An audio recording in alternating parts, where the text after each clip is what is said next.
Today we are talking about the careers without PSU jobs. तो PSU jobs के अलावा आपके पास में क्या क्या ऑप्शन रहते हैं अगर आप बी और बी टेक ग्रेजुएट हैं। तो बेसिकली जो मोस्टली जॉब्स रहती हैं जो बहुत ज़्यादा लुक्रेटिव रहती हैं वो पीएसयू जॉब्स ही मानी जाती हैं। और पीएसयू जॉब्स के लिए लोग बहुत ज़्यादा मेहनत भी करते हैं। तो पीएसयू जॉब एक्चुअली में बहुत ज़्यादा लुक्रेटिव होती हैं। क्यों? क्योंकि इनमें इनिशियली में आपके पास में स्टार्टिंग सैलरी भी ज़्यादा रहती है, आपके पास पर्क्स भी ज़्यादा रहते हैं, अलाउंसेस भी ज़्यादा रहते हैं, अगर हम कंपेयर करेंगे बाकी गवर्नमेंट जॉब्स के कंपैरिजन में। तो इसलिए पीएसयू जॉब्स को प्रेफरेबल माना जाता है बी और बी टेक ग्रेजुएट्स के लिए। अब हम इस वीडियो में हम बात करेंगे आपके पास में पीएसयू जॉब्स के लिए अगर आप अप्लाई नहीं कर पाते हैं तो आपके पास में क्या-क्या ऑप्शन रहते हैं। तो वो हम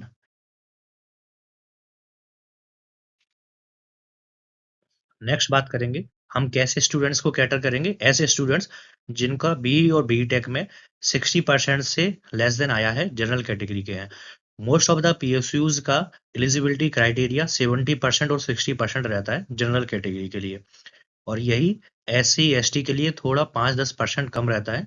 तो जिनके जो भी जनरल कैटेगरी के स्टूडेंट्स हैं और जिनका बीटेक में ग्रेजुएशन में आपका 60% से कम है तो आप मोस्ट ऑफ द पीएसयूज में अप्लाई नहीं कर सकते हैं क्योंकि आप एलिजिबिलिटी क्राइटेरिया के अंडर नहीं आते हैं। और ऐसे स्टूडेंट्स जो एससी और एसटी के हैं और इनका 55% से कम मार्क्स है वो भी एप्लीकेबल नहीं होते हैं पीएसयू जॉब्स के लिए।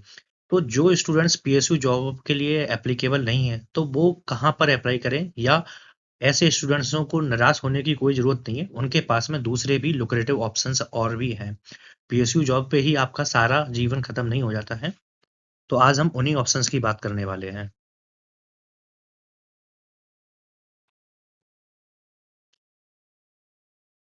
तो आपके पास में ऑप्शन क्या-क्या रहते हैं? जो आपके पास में ऑप्शन रहते हैं, गवर्नमेंट जॉब्स का ऑप्शन रहता है आपके पास में। देन गवर्नमेंट जॉब्स में भी आपके आप एसएससी के लिए अप्लाई कर सकते हैं। स्टेट पीएसयूज़ और स्टेट गवर्नमेंट एग्ज़ाम जो रहते हैं, उनके लिए अप्लाई कर सकते हैं। और जो सेंट्रल गवर्नमेंट एग्ज़ाम है, जो टेक्निकल एग्ज़ाम है, उनके लिए भी, और नॉन टेक्निकल एग्ज़ाम है, उनके लिए भी आप अप्लाई कर सकते हैं।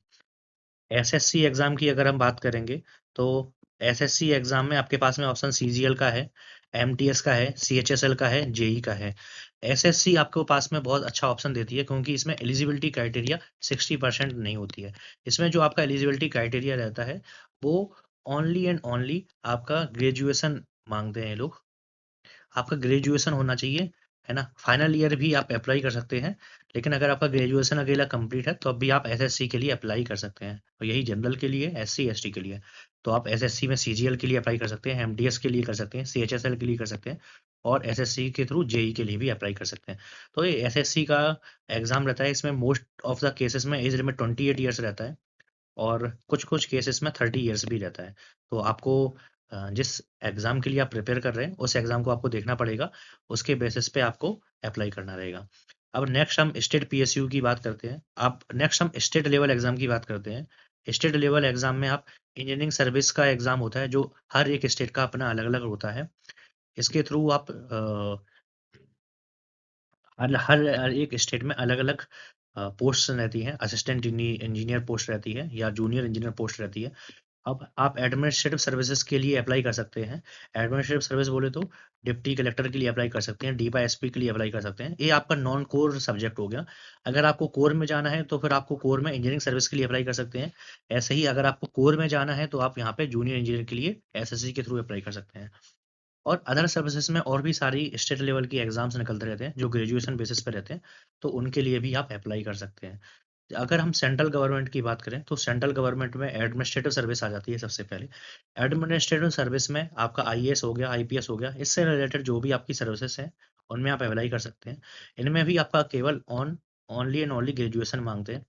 आपकी डिफेंस सर्विस हो गई, जैसे एफकेट हो गया, है ना? आप एफकेट के लिए अप्लाई कर सकते हैं। और कुछ सर्विसेज ऐसी रहती हैं जैसे आपका सीडीएस है, सीडीएस के लिए भी आप अप्लाई कर सकते हैं। देन आरआरबी एग्जाम रहता है, आरआरबी के थ्रू भी आप अप्लाई कर सकते हैं, सेंट्रल गवर्नमेंट की जॉब रहती है। इसके अलावा आप आईईएस एग्जाम के लिए अप्लाई कर सकते हैं, इंडियन इंजीनियरिंग सर्विसेज के लिए। इंडियन इंडियन इंजीनियरिंग सर्विसेज के लिए अप्लाई कर सकते हैं। तो इंडियन इंजीनियरिंग सर्विस भी आपके पास में एक बहुत अच्छा ऑप्शन रहता है। तो इसमें आपको बहुत अच्छा लुक्रेटिव ऑप्शन है। अगर आपका कोर में जाना चाहते हैं तो ये बेसिकली प्योर गोर तो ये बेसिकली प्योर कोर एरिया की जॉब है। और इस कोर एरिया की कोर इंजीनियरिंग जॉब है सेंट्रल गवर्नमेंट की, तो आप इसमें भी अप्लाई कर सकते हैं। नेक्स्ट हम बात करते हैं प्राइवेट सेक्टर में। फिर हमारे प्राइवेट सेक्टर में दो आ जाती हैं। प्राइवेट सेक्टर के लिए भी आप अप्लाई कर सकते हैं। कोर इंजीनियरिंग जॉब रहती है, मैन्युफैक्चरिंग सेक्टर रिलेटेड जॉब रहती है, आईटी सेक्टर रिलेटेड जॉब रहती है, इन स्टार्टअप जॉब्स रहती हैं। तो जो बेसिकली अगर आपको हायर पे जॉब में जाना है तो हायर पे जॉब में जाने के लिए आपको स्टार्टअप रहती है, लेकिन स्टार्टअप मोस्टली प्रेफर करते हैं अगर आपके पास में जो एक्सपीरियंस है वो एक्सपीरियंस जो हो वो हायर एमएनसी का हो या हायर क्लास की जो प्रेस्टिजियस प्रेस्टिजियस जो भी आपकी जिस भी सेक्टर की आप बात करें उस सेक्टर में प्रेस्टिजियस कंपनी हो, एमएनसी कंपनी हो, है ना। तो ऐसी अगर कंपनी में आप काम करके स्टार्टअप जॉब में जाते हैं तो आपको काफ़ी लुक्रेटिव पे स्केल मिलता है। लेकिन इसमें आपके पास में रिस्क फैक्टर बहुत ज़्यादा रहता है, लेकिन रिस्क के साथ में आपको रिवार्ड भी ज़्यादा मिलता है स्टार्टअप जॉब्स में। देन आपके पास में आईटी सेक्टर की जॉब आ जाती हैं। आईटी सेक्टर तो बहुत ही ज़्यादा अभी बूम चल रहा था, लेकिन अभी भी एआई का ज़माना आ गया है ना। एआई के साथ में आपके आर्टिफिशियल इंटेलिजेंस है ना। आर्टिफिशियल इंटेलिजेंस है और भी क्लाउड कंपाउंडिंग है, क्लाउड है, आर्टिफिशियल इंटेलिजेंस है। तो ये सभी आईटी सेक्टर की रिलेटेड जॉब है। मैन्युफैक्चरिंग के लिए भी आप जा सकते हैं, मैन्युफैक्चरिंग सेक्टर जहाँ पर कुछ प्रोडक्शन हो रहा है। और कोर इंजीनियरिंग की भी आपकी बहुत सारी कंपनी है, जैसे एल&टी हो गया, है ना, सीमेंस हो गया। तो इन सभी के लिए भी आप अप्लाई कर सकते हैं। अगर आपका कॉलेज में कैंपस के थ्रू नहीं हुआ है तो आपको कुछ स्किल्स डेवलप करनी पड़ सकती हैं, और उन स्किल्स को डेवलप करने के बाद में आप अप्लाई कर सकते हैं, या कहीं पे आप स्किल ट्रेनिंग ले सकते हैं और उस स्किल ट्रेनिंग के बाद में आप यहाँ पर इन सभी जॉब्स के लिए अप्लाई कर सकते हैं। फिर अगर आपको ये ऑप्शन नहीं लग रहा है तो अ, अगर आपको कुछ और भी नया करने का है तो आपके पास में एक और ऑप्शन होता है हायर एजुकेशन का। तो हायर एजुकेशन के बाद में अगर आपको लगता है कि आपके पास में आपका कॉलेज सही नहीं था, आपको एक और चांस चाहिए है जहाँ पे आप अपना एकेडमिक कुछ बेहतरीन कर सकें, तो आपके पास में एक और चांस है हायर एजुकेशन का। और हायर एजुकेशन के लिए आपको गेट एग्ज़ाम देना होगा, जो फिर से एक कोर इंजीनियरिंग का एग्ज़ाम है। और इसमें टोटली ये इंजीनियरिंग का एग्ज़ाम है। इसमें हार्ड ओनली एंड ओनली केवल 15 मार्क्स एप्टीट्यूड के रहते हैं, बाकी 85 मार्क्स आपके कोर इंजीनियरिंग सब्जेक्ट्स के रहते हैं। तो आप हायर एजुकेशन भी आपके पास में ऑप्शन है। इसमें आपका गेट के थ्रू एडमिशन होता है। गेट के थ्रू आप एमटेक कर सकते हैं आईआईटी से, प्राइवेट इंस्टीट्यूट से, या स्टेट लेवल इंस्टीट्यूट से कर सकते हैं। आपके पास में दूसरा ऑप्शन हायर एजुकेशन में एमबीए का होता है, जिसमें आप कैट के थ्रू अप्लाई कर सकते हैं, एचआर में, फाइनेंस में, ऑपरेशन में, है ना। फिर नेक्स्ट ऑप्शन आपके पास पीजी डिप्लोमा कोर्सेज, जो बहुत सारी स्पेसिफिक इंस्टीट्यूट्स के लिए या स्पेसिफिक एप्लीकेशन के लिए होते हैं, उनमें आप अप्लाई कर सकते हैं। और आप स्टडी अब्रोड में मोस्ट ऑफ द केसेस में आपका परसेंटेज मैटर नहीं करता है, आप स्टडी अब्रोड के लिए भी जा सकते हैं।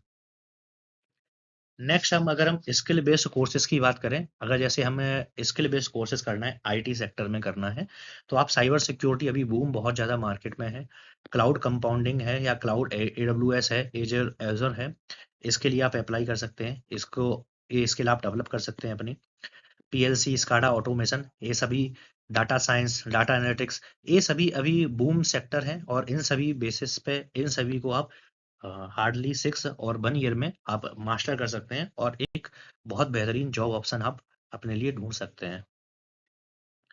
नेक्स्ट आपके पास में एक बहुत ही अच्छा लुक्रेटिव ऑप्शन है। अभी हमारे प्राइम मिनिस्टर मोदी भी इस पे बहुत ज़्यादा जोर दे रहे हैं।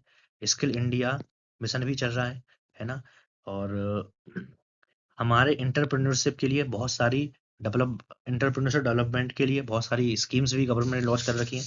तो आप एक अच्छा ऑप्शन आपके पास में एंटरप्रेन्योरशिप भी है, जो आप खुद का कुछ वेंचर स्टार्ट कर सकते हैं। और इससे अच्छा कुछ ऑप्शन होता नहीं है अगर आप सक्सेसफुल हो जाते हैं तो आपके पास में टोटल ये सारे ऑप्शंस रहते हैं। आपको निराश होने की ज़रूरत नहीं है अगर आपके लेस देन 60% मार्क्स हैं। आपके पास पीएसयू जॉब नहीं है, most of the PSU jobs नहीं है, लेकिन आपके पास में पीएसयू के अलावा और दूसरे ऑप्शन एप्लीकेबल होते हैं, उनके लिए आप अप्लाई कर सकते हैं। तो अगर आपका एक डोर जीवन में बंद हो गया है, तो दूसरा डोर खुलता है। तो आप दूसरा डोर खोलिए और अपनी ज़िंदगी को आगे बढ़ाइए। यहाँ पर रुकने की ज़रूरत नहीं है। होप आपको वीडियो बहुत बढ़िया लगा होगा। अगर वीडियो अच्छा लगा है तो वीडियो को लाइक ज़रूर कीजिए और चैनल को सब्सक्राइब कीजिए।